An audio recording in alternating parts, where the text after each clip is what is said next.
So we're gonna start by boiling our pot of water, turn it on high, throw some salt in there, that way we add some flavor to our noodles. To make this 7 cheese mac and cheese, we've got a pan of our noodles. Elbow noodles are a common one to use for mac and cheese. Some people will use shells. I decided to go with this one, this Celentani. It's got like a little corkscrew. It's got some ridges on it. Hold that cheese on there. I've got butter, flour, milk, salt, pepper, smoked paprika, garlic, and onion. For the main event, we've got our cheese. Sharp cheddar, white cheddar, some Gruyere, Fontina, Monterey Jack, mozzarella, and some Parmesan. So it's just gonna give us a nice, good balance of flavor and creaminess. What's great about this recipe is that we're not going to pop it in the oven. This is just going to be a whole stovetop mac and cheese. That way it's great for every night of the week that you have a gourmet mac. You don't have to wait for it to bake, 30 minutes to an hour in the oven. It's saying it's at 178 and we're trying to get it to 190. Yeah, and that brisket is amazing. We make our own brisket rub, and so far I haven't had one that's been better. It's a boiling. You ready for noodles? In this pan, we're going to start melting our butter. Once this melts, we're going to go ahead and add our flour. Here, this is going to make a paste. If you've ever made a gravy, it's similar, or a roux to like a gumbo, it's similar. This helps thicken up your sauce so you don't have just a runny sauce. It also helps everything to stay together. You're cooking it down because you don't want it to taste like flour. It only needs to cook like this a minute or two before we go ahead and add our milk. We're gonna go ahead and start adding our milk. You just wanna slowly do this because it'll start seizing up on you. And it splashes. So you see how it seizes up? You just wanna slowly add a little bit because you don't want it to clump. You just wanna slowly do it and get it all mixed in there. You can go simple and just do 1 or 2 cheese. We wanted to go like highfalutin 7 cheese mac and cheese. It will thin back out. It will get all pretty again. Just keep a whisking. Have faith. It'll come back. So in my family, I'm the one that brings the macaroni and cheese to the barbecues or Thanksgiving. Who in your family is that person? And what do you like about their macaroni? Is it baked? Is it stovetop? Is it box, homemade?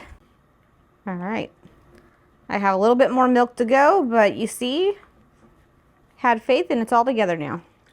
We're gonna go ahead and bring this to a simmer and let it simmer and kind of thicken up, and then we'll go ahead and add our spices and our cheese. You can grate all of your cheese the day before you wanna make it so it comes together faster. That's what I did. You might be looking at this like, oh, this is a little tiny amount of cheese. The mozzarella, you're only using a little bit, just small amount. It's not gonna do anything. It builds the flavor, and that's exactly what you want. So no cheese will get left behind. It will all get used. Let's check a noodle. So if you make macaroni and cheese, what noodle do you like to use? And do you have a favorite brand? Perfect. See, we've got little bubbles happening here. This is simmering, so now we can go ahead and dump in our spices and stir all this in. And then we're gonna slowly add our cheese, whisking as we go. We just wanna incorporate it, melt it, make sure it's all nice and melty. Just gonna keep going. And I've got this at a low just to melt this cheese in.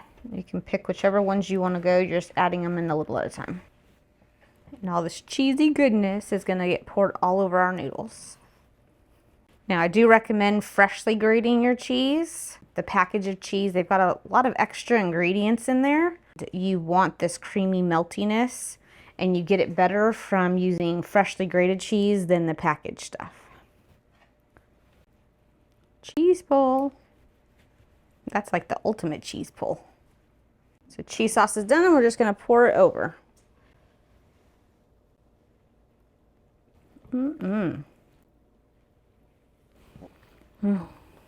Smells good, looks good. It's cheesy. Yeah, that looks pretty stinking good. Creamy, cheesy, flavorful. You get all the cheeses. There's a depth of flavor in there with the spices, but you don't get just a one note. Oops, lost that noodle. You don't get just one note with just cheddar cheese because you have all those 7 cheeses in there. That's a good bowl of mac. For this mac and cheese, you got 3 key components. One is gonna be your noodle. You want a good noodle that's gonna hold your cheese. You don't want it to disappear, but you don't want it to be too thick and too heavy. I think this does it really well. Then you've got the cheese. You want a cheese that's gonna give you flavor, but then also that's gonna give you the creaminess. So sharp cheddar cheese has an impactful amount of flavor, but then you have some of the other ones like the Fontina and stuff that's more creamy. So that balance between the two, or all 7, really play a good role in making this cheese like the flavor it has and the silky texture that it has. And then you got the spices. I'm not overpowering the dish with spice. I want the cheese to shine, and it does. So I just added just a little bit to enhance those flavors with the salt and the pepper. And it only has a touch of the paprika and the onion and the garlic. Just enough, not overwhelming, just the perfect balance. So with those 3 things, the noodle, the cheese, and the spices, make this stovetop creamy mac and cheese, 7 cheese creamy mac and cheese, you know, a winner. And there you have it, a creamy 7 cheese, no bake mac and cheese. It's got the noodles, it's got the flavor, and best of all, it's got the cheese. And if you want to make my taco mac gourmet or fancy, use this recipe. Thanks for watching. See you next time. Bye.